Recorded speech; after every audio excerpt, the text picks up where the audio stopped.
Welcome to A Drink of Wisdom. Nathan Drinkard, I'm Jay Wise. Thanks for spending some of your time with us. We're on Anchor, we're on Spotify, we're on Apple Podcasts, and everywhere in between these days. If you're looking for us in the video format, you can find us at the A Drink of Wisdom YouTube channel. Happy President's Day to all of you that celebrate such a thing. Anyway, how you doing, Drink? What's going on, man? Well, just enjoying my President's Day, on this magnificent Monday, So, I can't complain, man. Hey, the weather pretty good outside. Went outside, felt good outside. So, everything good, man. Oh, great. I was going to say marvelous Monday, but, magnificent Marvelous? works Okay. too. We haven't done a Monday one. I don't think we've ever done a Monday show, but, special edition type stuff. With that in mind, you ready to get it going? Yeah, man, you know what it is. But before we do that, I know everything good over there, but I gotta ask how everything over there with you and yours. Oh, it's great. Ready to get it moving? How about you, man? Well, with that said, let's get this baby moving. Another day, another dollar. We here to give the streets what they need. We see what they don't. Absolutely say what they want. Set your dinner plates, even though we going a little earlier than usual, but still set it. And last but not least, you know what time it is. Let's talk some sports, baby. Jay, what we got today? All right, episode 41 of season 3. We're going to talk about Brian Flores, LeBron James, and NBA All-Star Weekend, including that marvelous dunk contest. Marvelous dunk contest. But, you know, with that said, let's talk about something that wasn't as marvelous. A gentleman that seemed to be leading all major, sports headways. We're gonna lead with him. Michigan head coach Juwan Howard. I want to say this happened Saturday. I want to say that this happened. Michigan ended up playing Wisconsin. It was prime time game on CBS, a prime day game, however you look at it on CBS. Wisconsin ended up winning the game. But the biggest deal out of that game was the ending of the game, where I think 15 seconds was left on the clock. Wisconsin was up by 12 or 15 at that point, and the coach from Michigan called a timeout. I mean, the coach from Wisconsin called a timeout just to reset his shot clock, because if he didn't reset it, I think he had 4 seconds to get the ball. His team had 4 seconds to get the ball across half court. So he called the timeout to give himself 10 seconds to go across half court, because he had all reserves in the game. So he didn't want to put his backups in a bad situation when only giving them 4 seconds. So I think he did what any coach should do at that point. Call the timeout, regroup everybody, make sure everybody know their assignments, and then put them back out there. On the other end, Juwan Howard, then he seemed to not take too much likeness to that, and what happened at the end of the game happened. So, with that said, Jay, my question to you is, was Juwan Howard? We know he was culpable of this, but was he 100% wrong? Like, did he get antagonized? Did the coach say something, or maybe say something, or he antagonized him and kind of drew him into what happened? What's your opinion of that? I do think this is 100% on Juwan Howard. The excuse that, oh man, I ain't like that timeout that he called, and that was some BS. I have to say, before I get into it, the part of basketball where you can call a timeout when you're still in the backcourt and your team's in danger of not getting it across the timeline, and you can just have the time reset, that's a bad rule, and you shouldn't be able to do that part of it. But Greg Gard out here doing what he does, calling timeout, trying to help his reserves get the ball up the court. If Juwan Howard didn't like the timeout being called, it was 15 seconds to go. Wisconsin was up by 15 points at the time. Greg, that game's over. That game has been decided. Now you got to ask yourself, why did Greg Gard call that timeout? Because in just any normal sense of things, you just dribble the ball up and just run the clock out. Well, Michigan was pressing, to my understanding. Why would you? So that would be my big question to Juwan Howard. Like, okay, you didn't like him calling a timeout. I bet Greg Gard didn't like him pressing with 15 seconds to go. Like that's my thing. He's got his backups. With his backups in. Right. Yeah, So right. yeah. So that's the part that is kind of bizarre to me in all this. But then of course, that's a people have gotten upset and thrown punches over way more than just this coach called a timeout. That's some BS. No, what was BS was you out here, putting your finger in somebody's face, grabbing the dude's collar or whatever you did, and then that gets everybody else up in a fracas. You got this dude, well, at least in my mind, he would have been anonymous for the rest of his career. This at least outside of Wisconsin. This fella, what's his name? Joe Krabbenhoft.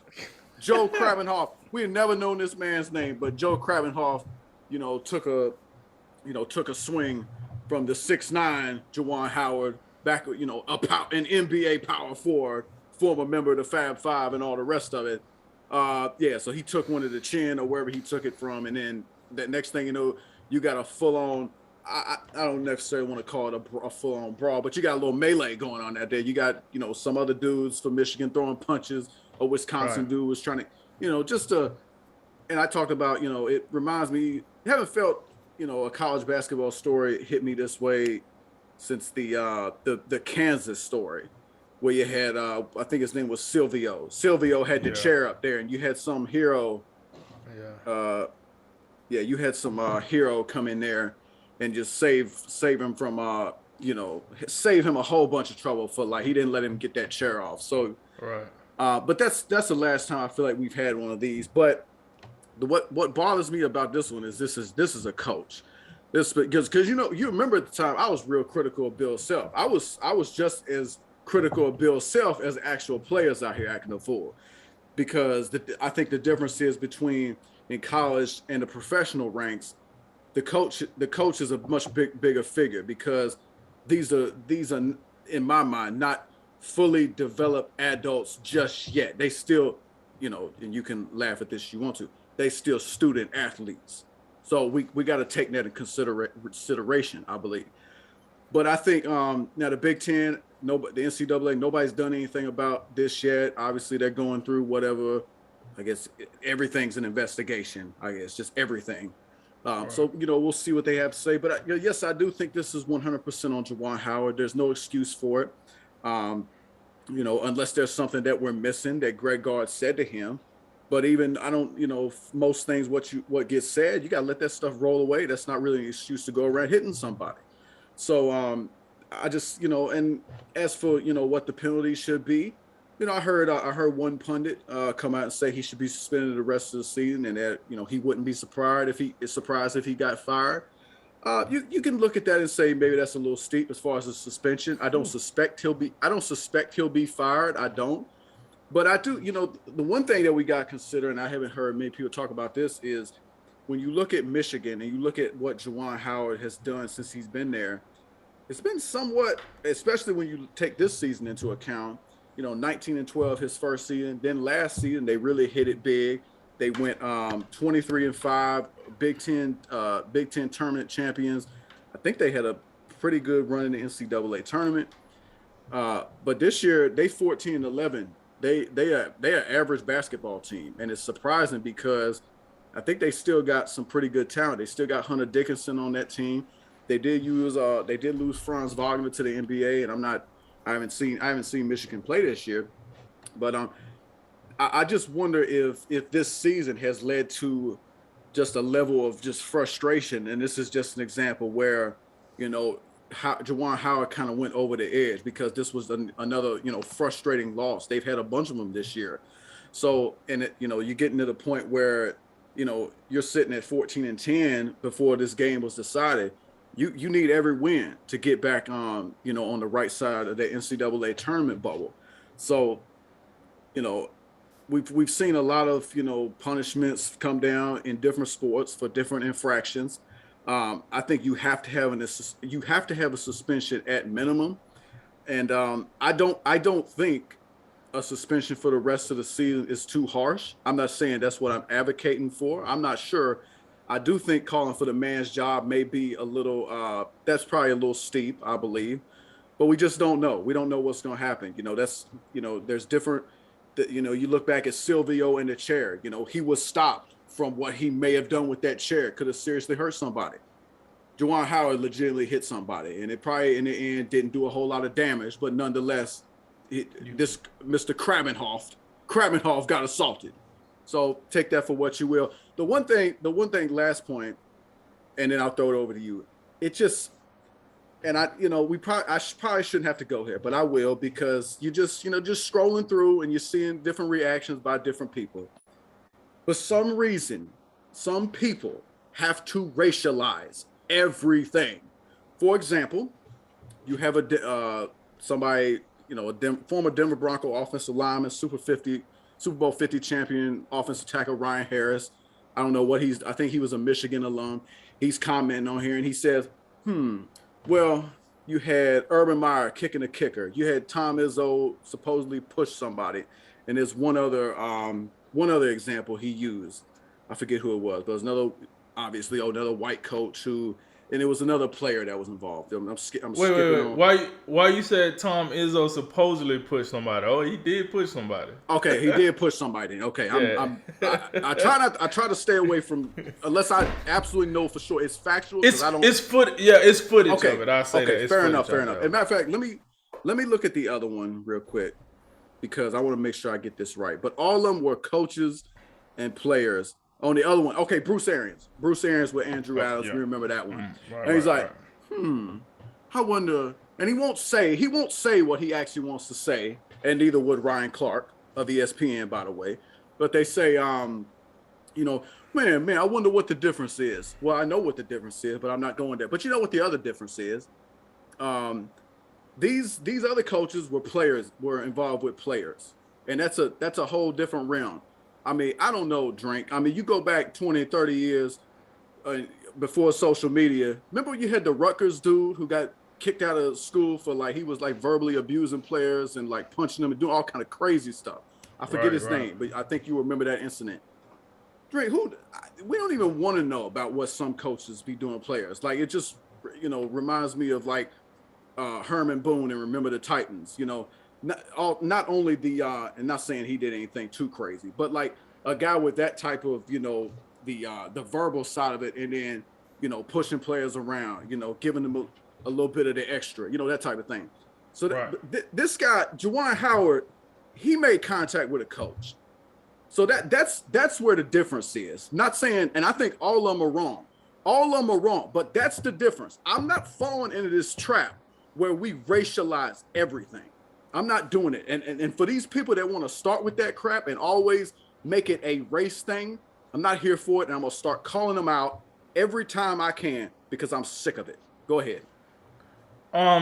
Also, what I would say to that fact of Bruce Arians and Tom Izzo, and I forgot the first one you said, is Urban Meyer.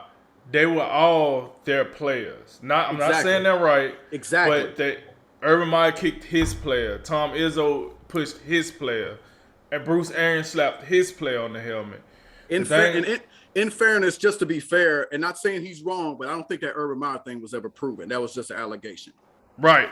True. Very well. And just so you know, I agree with you. All of them are wrong, if true. Yeah. They're all wrong. They definitely are wrong. You don't put your hands on someone. And I think that's why I want to start with the Juwan Howard situation.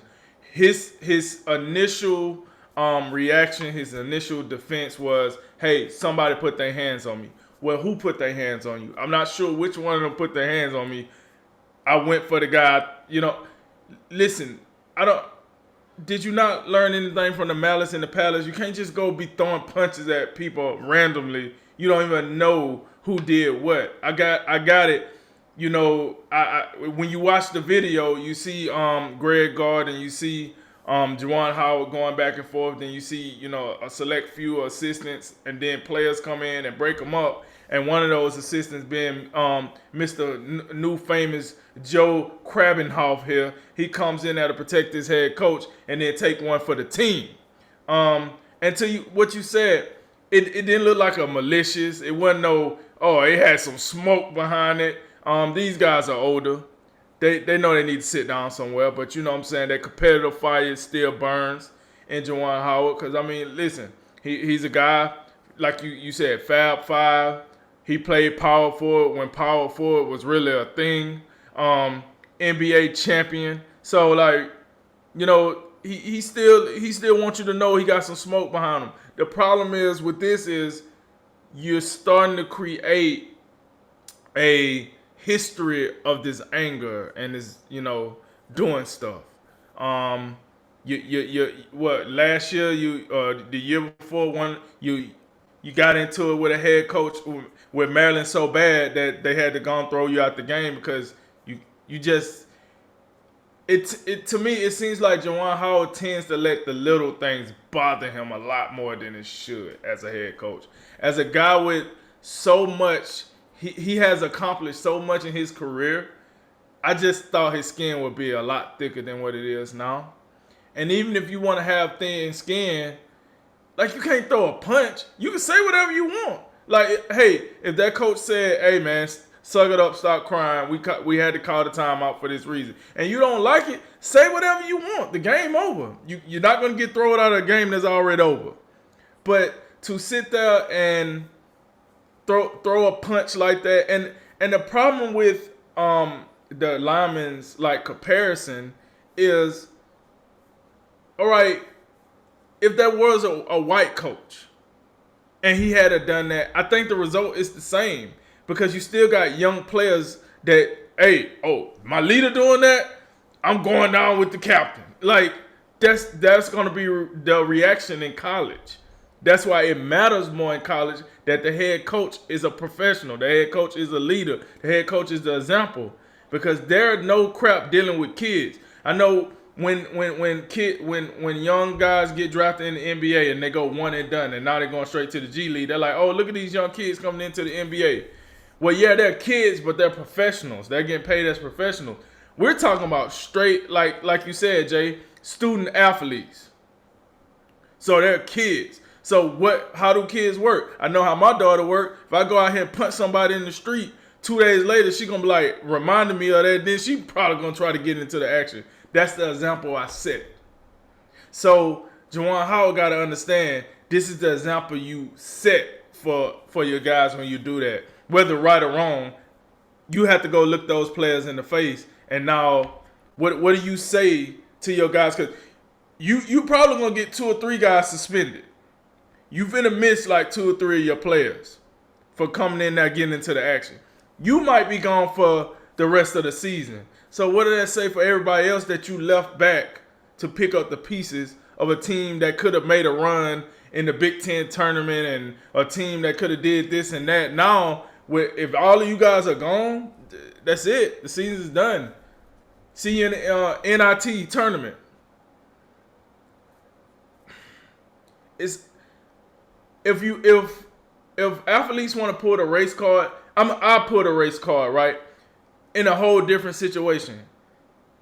If you know what's going on in society now, I just don't understand why Juwan Howard is not smart enough to know not to do this. If we really want to play the race card, if we're gonna say, it's interesting, you're damn right it's interesting. Because Juwan Howard should have definitely known better. He don't have the leash that Bruce Arians got, or you know, you can't do that. You just can't do that. And now, to show you how bad it is, they're out here saying, some people saying he should lose his job. For all the good work you done did, you just undone it by going in here throwing a little crab punch at Joe Krabbenhoft. You know, for what? Just to add this into it, because here's the irony of it all. Drink the post-game handshake line. That's where this was done. That's supposed to be like the epitome of sportsmanship. And to have that act occur in that line while dudes are still going through the line, I think not to be, I don't want to speak in terms of hyperbole at all, but I think that makes it much worse than it actually was, because the swing itself, again, I don't think it did much damage at all, but he did connect. And that's the whole point. Like, everybody, you know, generally speaking, you finish a contest, a team contest, you go through the line, you shake hands. That's what you do, because that's called sportsmanship. And to have that happen at that moment just makes it all the more unsightly. With that said, this ain't the first time we seen this. Won't probably be the last time. But I tell you what, man, he got to realize you coach at the University of Michigan, not the University of South Michigan or whatever what might have you. You coach at a school that's pretty much known as a powerhouse in the game of basketball. You come on, man. Coaches in college, whether it's football, basketball, baseball, gymnastics, swim, whatever, those coaches are like little managers, like little general managers almost. Like you have to take hold of your program and do everything on the ins and outs. That's why when scandals break out and people like Bobby Petrino,